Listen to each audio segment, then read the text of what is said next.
Hello and welcome back to Football League World TV. Final show of the week for you here with the weekend preview. I'm joined by Marcus and Adam. Marcus, how are you getting on?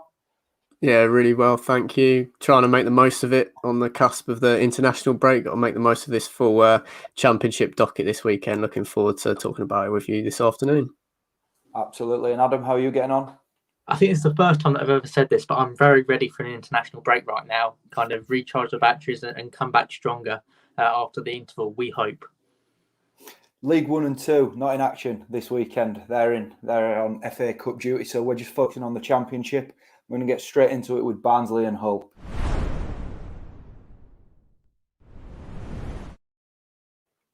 First up, we're going to talk about Barnsley hosting Hull in the Championship tomorrow. That's obviously 22nd Barnsley versus 23rd Hull. Big win for Barnsley in the week against Derby on the back of Marcus Schopp's departure. Marcus, come to you first. It's another huge opportunity for the Titan Joseph Laumann, isn't it? Enormous, yeah. To have the chance to pull them out of the relegation zone already just 2 games after Schopp's departure when it was looking so bleak is a huge opportunity. The margins were fine against Derby midweek. I think that could be the case again against Hull, but no, it's a huge opportunity.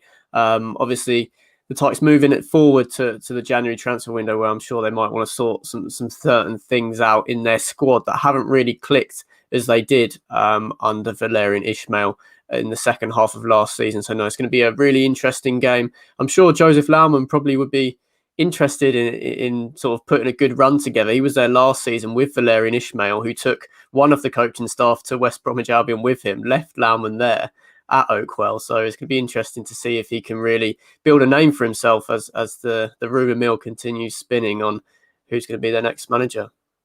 Just on that, Marcus, I'll stick with you there, seeing as you've brought it up. Laumann, do you think it'd be a decent appointment for Barnsley if the results keep coming? I'd have to wait a while longer.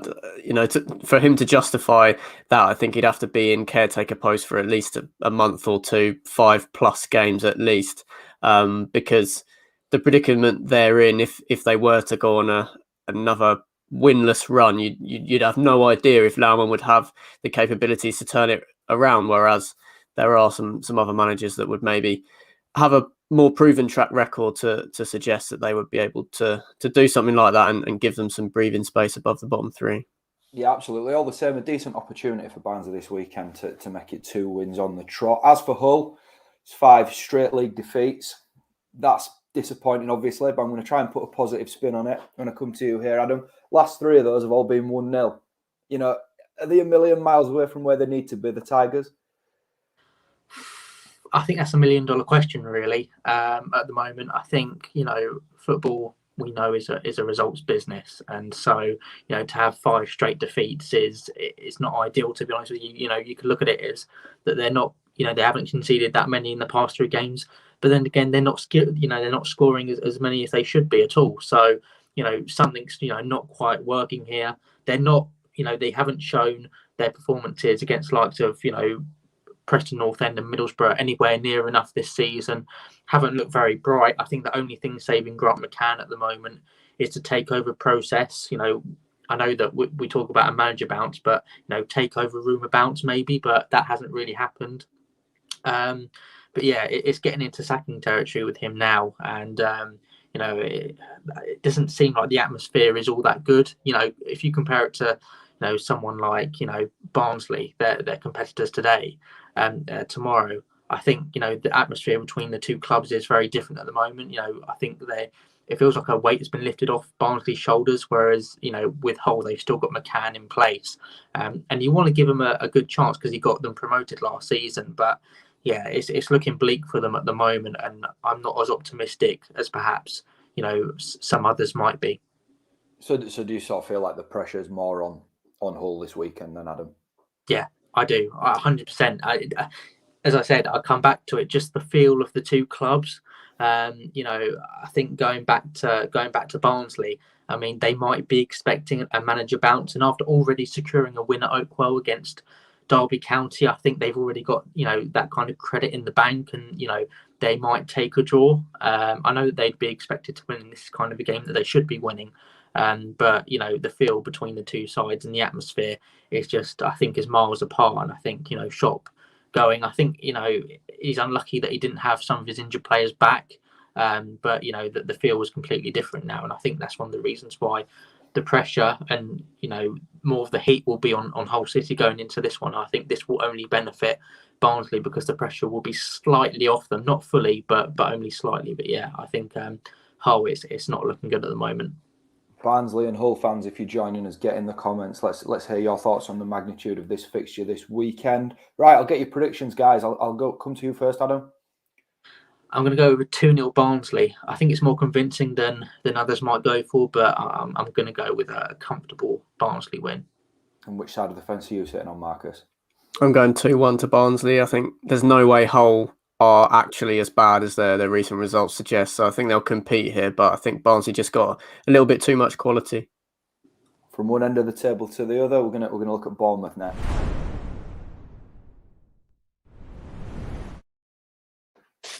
Table toppers Bournemouth host Swansea City this weekend. The Swans sit 11th and are finding a little bit of momentum now under Russell Martin. Start with Scott Parker's side. Bournemouth licking the wounds a little bit after a bit of a shock 2-1 defeat to Preston in the week. Adam, are we expecting a response this weekend? Another tough question. I think the fact is this is going to be their biggest test of the season. Forget West Bromwich Albion at home on the first day of the season. This is the biggest test. Their first league defeat. How they respond, I think, will be telling to their season. Will it be a comfortable automatic promotion? Is it going to be a comfortable title win for them, or are they going to get dragged down a little bit? Because there's still time for loads of teams, including West Brom, to challenge for the automatic promotion, for Fulham to challenge for the title. So yeah, there's going to be hopefully for them a massive response to that. Obviously they didn't have Zamora back obviously for the game against Preston, which was a bit of a blow really for the balance in defence. I know that Mepham came in and is a capable defender himself, but you'd kind of want more of an attacking emphasis going down the left. Obviously Zamora is really attacking, so that obviously didn't help in midweek as well. But yeah, it's going to be a massive test, I think, for them getting a good start, because I know that all three of the goals came in the second half, and I think that helped Preston in midweek in the 2-1 win for them. So yeah, I think getting 1 or 2 goals early will help to take the pressure off the defence that has usually actually been quite good with the likes of Kelly and Cahill at the back, but might be feeling the pressure after conceding 2 home goals. So yeah, getting that first goal, they've got the capability to do it. The likes of Jamal Lowe and Dominic Solanke, who can get in amongst the goals. So yeah, I think the key to this one will be getting a good start and making sure that they're on the front foot right from the off. And if they can do that, then yeah, I can see them getting a win. But it's going to be a tough test against an informed Swansea side that have real belief in their process and their system. So yeah, it's going to be a really tough one. But I'm not 100% sure if we're going to get a response. I think we will, but will it be enough? I'm not 100% sure. Yeah, absolutely. As you've touched on there, Swansea are far from the ideal competitors for Bournemouth this weekend. Russell Martin's side have won 4 from 5 and they've climbed to 11th in the table now. For me, I'm really enjoying watching them and how they're settling down under Martin now. Marcus, after a tough start, are we now seeing, playoff contender in Swansea? Definitely, 100%. I regret I had a look at the odds a few weeks ago and they were 12-1 to get in the playoffs, and I decided against it. Now I think that's been slashed. Looking really, really good.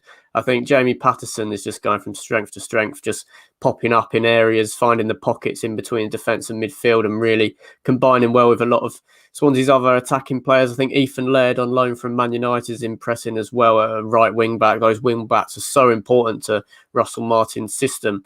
So yeah, it is all starting to sort of click into gear for Swansea, and there's some players, of course, that have had experience of competing at the top end of the Championship before that can keep them on a stable footing. I think looking at Bournemouth, Fulham's win over Blackburn and 7-0, of course, and then cutting the gap between them and the Cherries will be in the back of Bournemouth's mind. I think they don't have anywhere near as much breathing space as they did before midweek. So it's going to be a really interesting match. I think Swansea coming in full of confidence. And as Adam says, they're completely buying into what Russell Martin is telling them, hanging off every word. I think this is really evenly matched affair. Yeah, it's interesting really, because you look at a side like Bournemouth having lost this unbeaten start now, and you'd think that ideally they'd want to be playing someone bottom of the table, just to get back on the horse. But on the flip side of that, turning over Swansea could just restart them again and they go on a massive run again. Marcus, what are your thoughts with that? Well, it's going to be difficult. I think just trying to deal with the disappointment, because it was Preston that they lost to, not a team that's really competing or even pushing for the playoffs at the moment. So I think that will give Parker a lot more to consider. I have ultimate faith in this squad, really. I think Gary Cahill is such a good leader to have in defence, and just the experience he's got compared to anyone else in the Championship arguably really stands them in good stead. I think Phil Billing in midfield is probably the best attacking midfielder from central areas in the division. He's completely transformed since the second half of last season, and yeah, it's going to be hard to keep him out. I can't see either team keeping a clean sheet in this one, so it's going to be really interesting. I think the Cherries' home advantage is back, so I think that'll definitely help them. The crowd will be able to give them a lift from the defeat in midweek. I'm going for a 1-1 draw. I think Swansea will definitely score, and maybe Bournemouth can just stop their losing run later on, maybe in the second half. So 1-1 for you, Marcus. We've had Helen in the comments. She can see Bournemouth beating Swansea, and she has gone 1-0 and Solanke to score. Adam, come to you. What's your prediction for the game? I can see why, both of you gone with a Bournemouth win, but I don't know. There's part of me, I think now they've got their first loss on the board and the pressure will be on them, I think they might fall to a 1-0 defeat. I think Swansea might take this one 1-0. Pirot maybe. I think he's been getting in amongst the goals, and I back him to get another goal again tomorrow. Good stuff.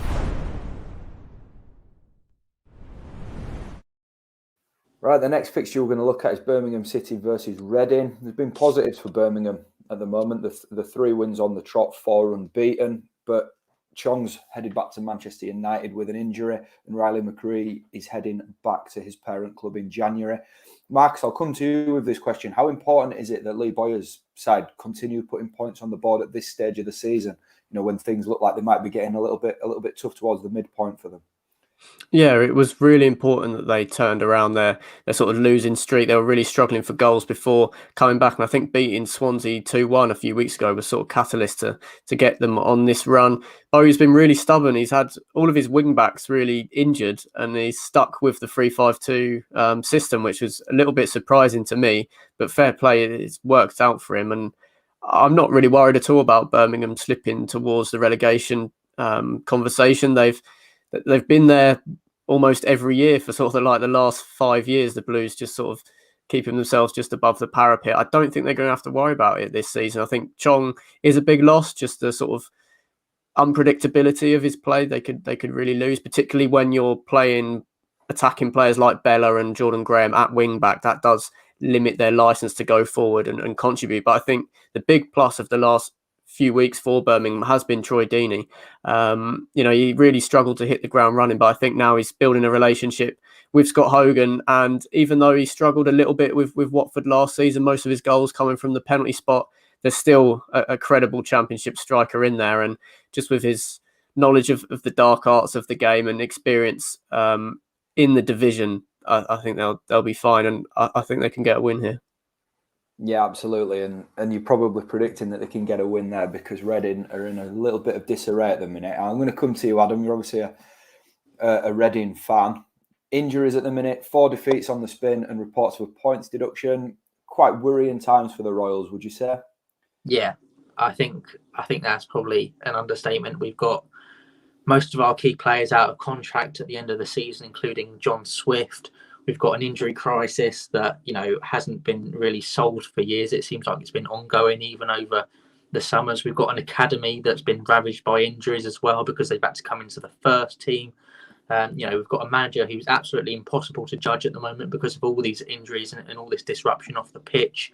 We've got a manager who actually has COVID-19 at the moment, missed midweek at Millwall.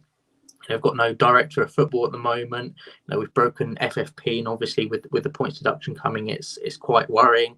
We're in desperate need of a long-term plan. So, maybe I'm not focusing perhaps more on the short term, but on the long term, because I'm quite worried about the situation. I'm not sure, where our future in the next couple of years is going to take us. I could see, I can see plans of like Luton Town. I know where they're going. I can see, Coventry City. All of them have got a long-term plan. But at the moment, we seem to be kind of really missing that. So I have to be honest with you. I haven't really enjoyed watching Reading as much, maybe on the field, as that I usually would, because of what's going on kind of off the pitch. I'm just hoping that we can get stuff sorted, because as soon as stuff gets sorted on the pitch, then our few kind of fortunes will improve on it. I think it's probably a miracle really that we got 7th last season. Fair play to Veljko Paunovic for that, but yeah, it's worrying times both in the short term and the long term. I think in the short term, at least a draw here going into the international break would be a real boost, and something that we desperately need really going into this international interval. So you're talking about a draw there would be a decent result. Are you confident, about Reading going into this game and getting that draw? No, I'm going to go for a 2-0 loss. I don't think we'll score. We seem to be struggling at the moment to get on the score sheet, and I think our defence has been leaky as well. And we saw it in the second half against Millwall that they just did. Reading just didn't attack enough at all. Didn't relieve any pressure off the defence, and I think that's mainly because of injuries and because we don't have enough in the tank for the full 90 minutes. So yeah, I can see it going 0-0 at half time, but then Birmingham taking advantage after the break like Blackburn did. So yeah, 2-0 Birmingham for me. We've had Liam in the comments. I think Royals could struggle if Swift goes, whether that's in January yet. We don't know. Adam, would you agree with that? Yeah, 100%. I think we're far too reliant on him at the moment. I know that we spent the majority of last season without him. I think it was 14 appearances only, but I think that's because we managed to adapt kind of without him. I think it would be hard now to adapt if we, have an injury to him now, because we've been so reliant on him, and we've built kind of around him, the one player that we have built around. So yeah, I think in the long-term future it will be a struggle especially if we don't have a long-term plan to combat and nullify the effects of this loss. So yeah, I completely agree. Just before we come to you, Marcus, we've had Liam's prediction as well. He's not confident. 3-0 win for Birmingham. What are you saying, Marcus? 2-0, same as Adam. I think the lack of squad depth, which was hindered by some transfer restrictions in the summer, is really hurting Reading at the moment, particularly with fixture congestion in midweek. Veljko Paunovic doesn't really have many people to turn to on the bench when it does start to go wrong. So yeah, I'm really worried for the Royals, even looking ahead as the season progresses. 2-0 Birmingham for me in this one. Next up, we're going to move to Ewood Park.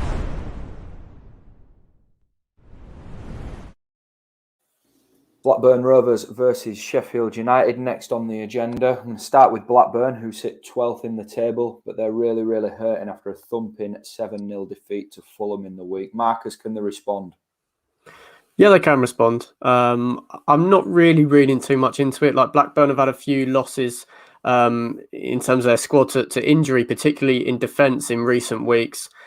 I think Fulham were always going to do this to someone at some point in the season. It just happened that the 10 men of Blackburn were cannon fodder in midweek. So I'm not reading too much into it. I really rate Tony Mowbray as a manager. I think he'll definitely get a reaction. It's a tough match, of course, Sheffield United as well. I do worry about Joe Rothwell, such an important midfielder for Blackburn, with rumours that he'll be off in January. I wonder if that a pre-contract agreement might have already been signed, whether his motivation levels will be where they used to be, the engine room are in the middle of the park. So it's going to be really tough for Blackburn. I think Mowbray will get a reaction, but whether it will be enough against a side as good as Sheffield United, despite their league position, remains to be seen. We've had Michael in the comments. He's put shocked at how poor Blackburn were. I think he's a Fulham fan who's also had to say that they were awesome against Blackburn, which maybe gives us a little bit more insight into that game on the show. You spoke about Mowbray there, Marcus, and sort of how you back him fully to sort of turn it around at Blackburn and just sort of keep them plugging away. I would agree with that, but it's not too often that a side can get beat in the manner that they did and pressure not naturally build on the manager. For you, there's nothing that suggests that Mowbray is going to be in any bother if results, continue on this downward spiral then? Well, no, there is. I just trust him to maybe avoid a compounding effect of the defeat. I think going into the season, there was a lot of pressure on Mowbray, particularly after Armstrong left in the summer, that if Blackburn were languishing in around the bottom half, the board might make a change. It was disappointing last season that Blackburn weren't able to back up a strong 2019-20 campaign. So I think there's definitely frustrations have been put on the back burner, maybe papered over a little bit by the form of Ben Brereton Diaz at the start of the season that's lifted their league position considerably.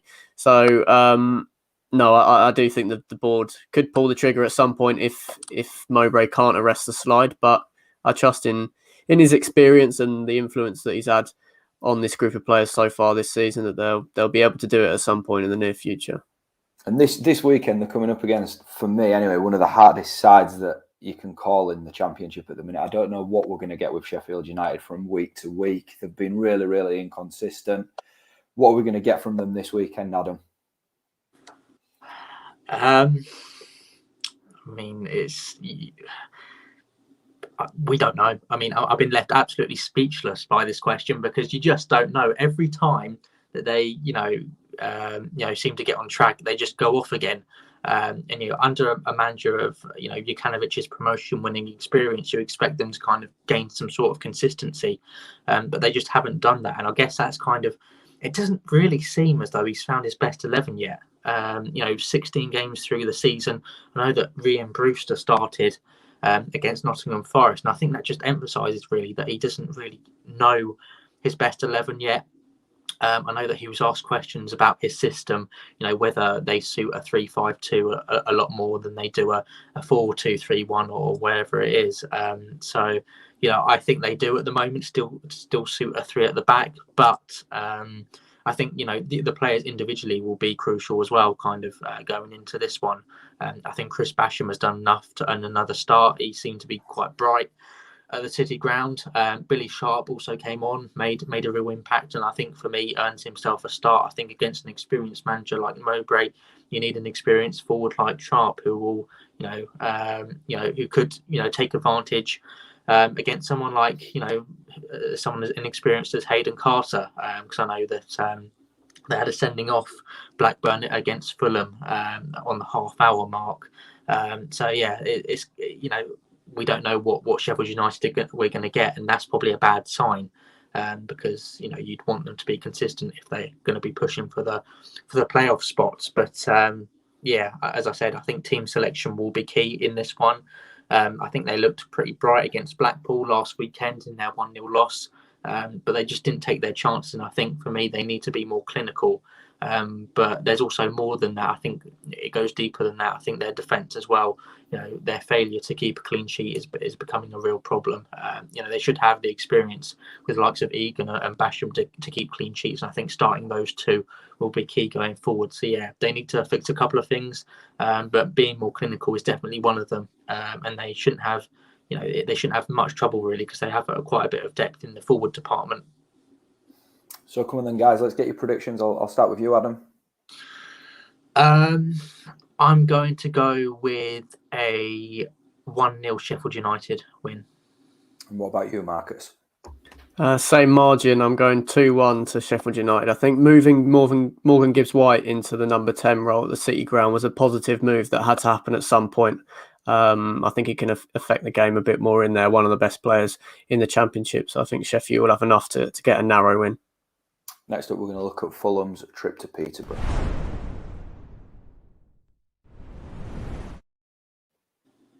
Peterborough down in 20th host Fulham, who currently sit second in the Championship table this weekend. Peterborough have got the worst defensive record in the Championship and they come up against the best attack at this moment in time. Adam, I'll come to you. Is this a case of damage limitation for Posh, you feel, this weekend? If Fulham are in the form that they were against Blackburn, I think they will be in quite a bit of trouble, and I think they will need to go for damage limitation.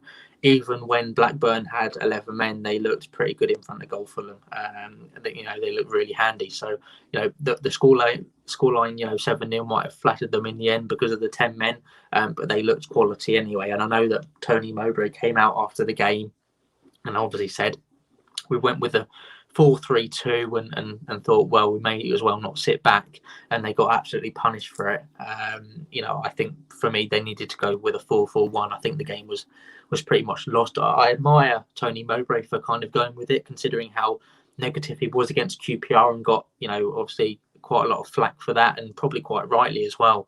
But fair play to him. But yeah, I think that will be a lesson to Darren Ferguson to say, look, you may as well stick some players behind the ball, see what you can do, on the break. I know that's probably not their natural game to kind of just sit back, but I think they've got to do it against Fulham. Otherwise, they will be punished, and it will be another heavy scoreline.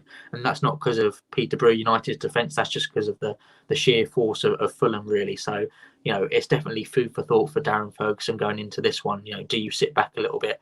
No, I think you probably do. Or, combined with maybe a little bit of, some antics, time wasting, that sort of thing. I think that's probably what they need to do. Obviously, I don't condone it, but you've got to do what you've got to do to get the win. Yeah, as you mentioned there, the thing that looks so good about Fulham at the minute is it's some real good attacking players on paper that are on the absolute top of their game. Mitrovic is getting plenty of headlines. His goals speak for themselves. But what was particularly impressive in the week was the likes of Harry Wilson, Neeskens Cabano, Bobby Decordova-Reid. They all looked really, really good. Goals and assists flowing right through the front four. Marcus, how slick do they look at the minute? Yeah, really slick indeed. I'm a real big Neeskens Cabano fan. I think he doesn't get enough credit for the service he's done at Fulham over the last few years. Anthony Robinson marauding forward from left back as well is a real threat with his pace and power down the wing. So they can hurt you from all angles. Marco Silva will have a star-studded bench, even if Posh are able to sit in for a little bit. It's going to be a really difficult test. Posh have some exciting forwards of their own in Schmodic, Dembele, Clark Harris is back as well. Whether that'll be enough remains to be seen. It's going to be interesting to see if Ferguson tries to fight fire with fire, like Adam hinted that Tony Mowbray was maybe trying to do, or does just try and sit back. They kept a clean sheet at home to Bournemouth and only conceded one when they hosted West Brom this season. So maybe they can take a little bit of belief from that. But for me, Fulham are probably the best team in the league and better than Bournemouth and West Brom. So it's a completely different proposition. They look like it on paper, and in recent weeks they have been performing like a side that would probably stay up in the Premier League, which is a pretty bold claim. But I think when you look at the ceiling and the ability of some of the players on that team sheet, Marco Silva's even done it in that division before. It's really tricky for Peterborough. I think they might be a little bit more concerned and a bit more up for it, given that Barnsley have mobilised in midweek. I think Posh were kind of looking over their shoulder and seeing how poor some of the teams below them were, and sort of taking that into some of the matches that saw them climb up the table. So whether that will affect them or not, it's going to be really difficult. I do not envy Darren Ferguson at all in preparing for this match. It's going to be a real tough one, but hopefully they can embrace the challenge.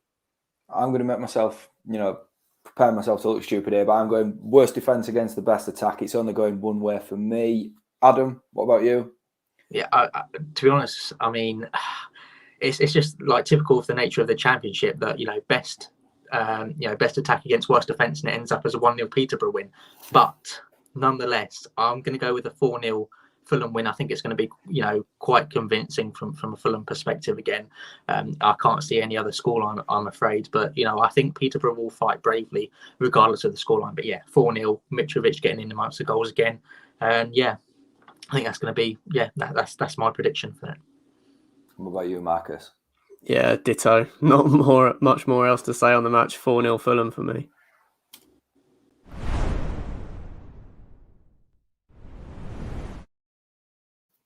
Next up, we're going to look at Luton versus Stoke City. Two sides in and around the playoffs at the minute. Luton sitting 8th and Stoke hanging on in there in 6th. We're going to start with Luton. It's a bit of a brutal comeback from Nathan Jones' side in the week. They were 1-0 down against Middlesbrough and 3 goals in 5 minutes. Turned that completely around and give them a brilliant win against the T-siders. Marcus, are we expecting Jones' side to have a fast start this weekend with that result midweek in mind?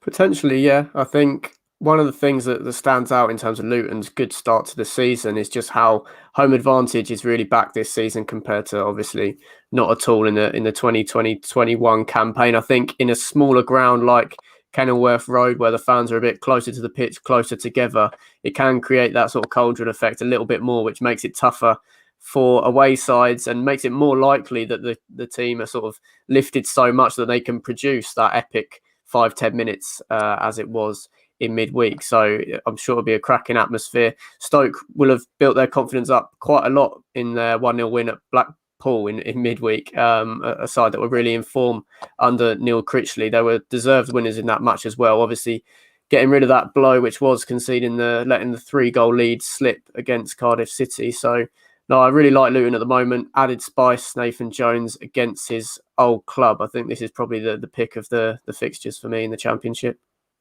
Quick word on this individual. Harry Cornick is a baller, underrated champ player. Nice finish on Tuesday night, I think it was as well. Marcus, you been impressed with him this season? Absolutely, yeah. I think he only scored 1 goal last season and went on a really long drought, maybe around a year for Luton. But he's clearly a confidence player, and Jones has had him before he went to Stoke and after he's come back, of course. So, yeah, he's really growing into the role, was a huge player in helping Luton stay in the Championship on the final day of the 1920 season. So he's sort of carried on this journey as a player as Luton have grown as a club. So it's a nice story. And yeah, I saw some chants about him being a little bit like Jack Grealish in midweek against Borough, but he answered those critics emphatically. So no, yeah, definitely a player that deserves a mention. Is performing really well at the start of this season. As Marcus touched on a little bit earlier there, Stoke will be in good spirits. A decent win at Blackpool in the week. Stephen Fletcher with the goal there. But this is another tough away trip, isn't it, Adam? Do you expecting maybe a little bit of fatigue for the Potters this weekend? Yes, I think so. I think,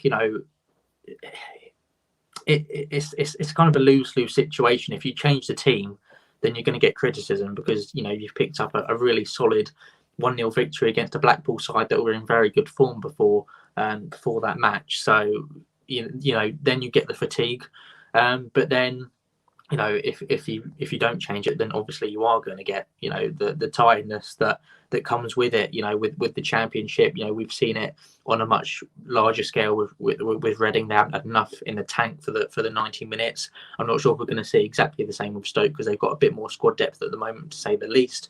But I think, they've got the likes of Vrancic, Tyrese Campbell, Leo Ostigard on the bench they had at Bloomfield Road. So those are 3 players that can come in. Obviously, Sam Surridge as well.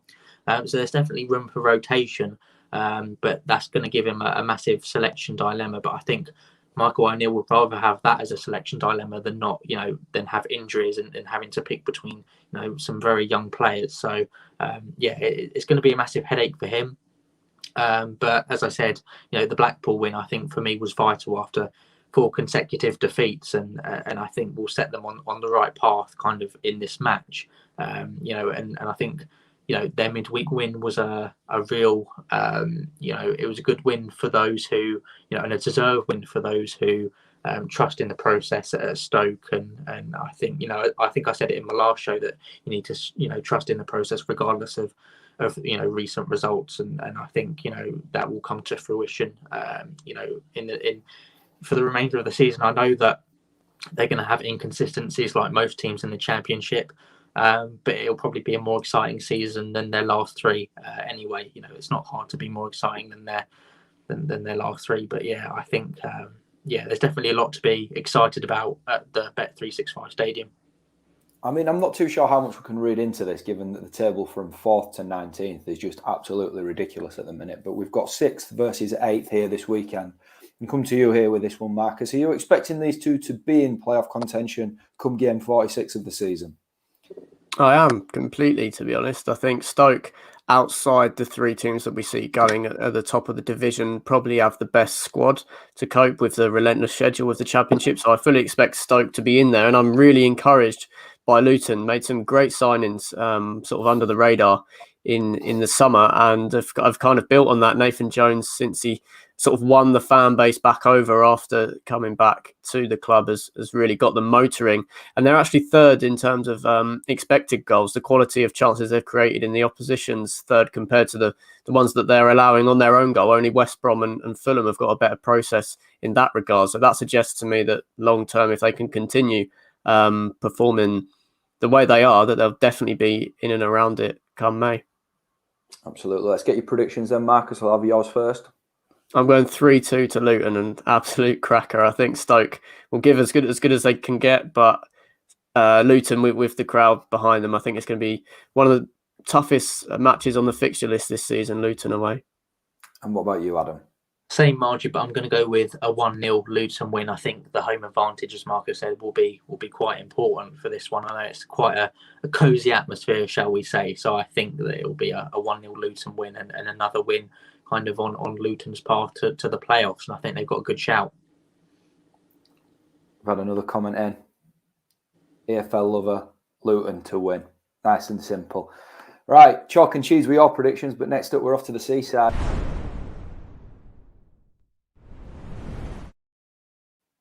Blackpool host Queen's Park Rangers at Bloomfield Road on Saturday. Blackpool off a defeat against Stoke. Adam, straight up, can they get back on the horse quickly ahead of the international break?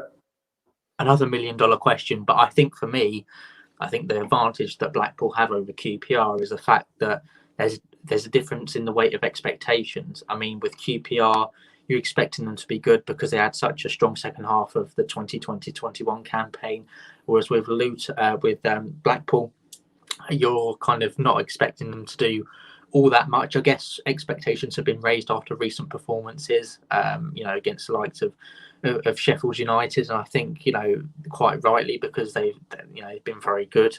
But there won't be huge expectation on Neil Critchley this season. I think this will just be, I think his main task will be consolidate, their place in the Championship, and I think they'll do that with relative ease, considering some of the teams at the bottom and the points deductions to come and that sort of thing. Obviously, things can change, as we've seen with consistency and that sort of thing.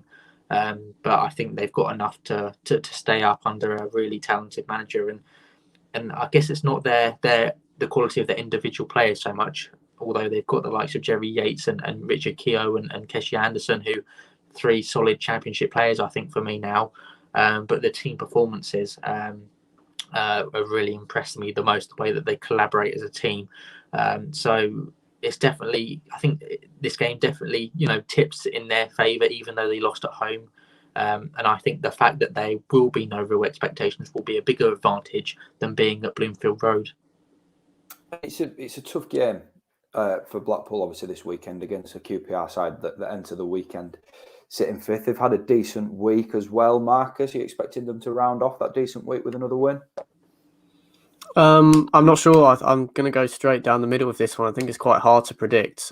Queen's Park Rangers have been a lot stronger at home this season than they have on the road, despite the impressive win at Cardiff. Getting some confidence into Andre Gray could be crucial looking ahead as we move towards the new year. But I think this one's really evenly matched. I actually think QPR have probably got the stronger squad, more match winners in their side.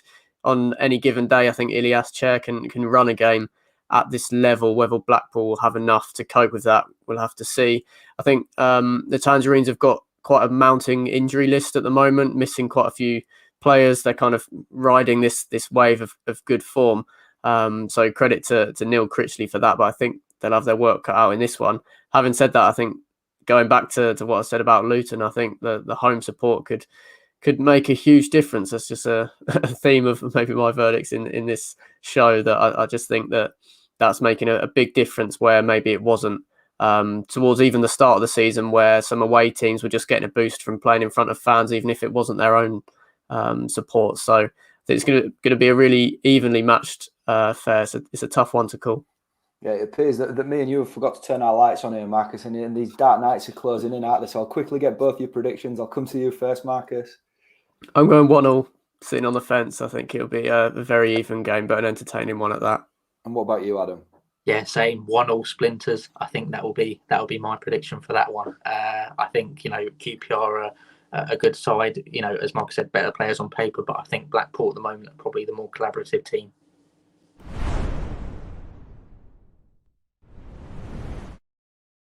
All right, that concludes this Friday's weekend preview. Thanks to Max and Adam for joining me, and anyone that's joined us on Football League World TV over the course of the week. Any of you that haven't subscribed to the YouTube channel yet, please do so.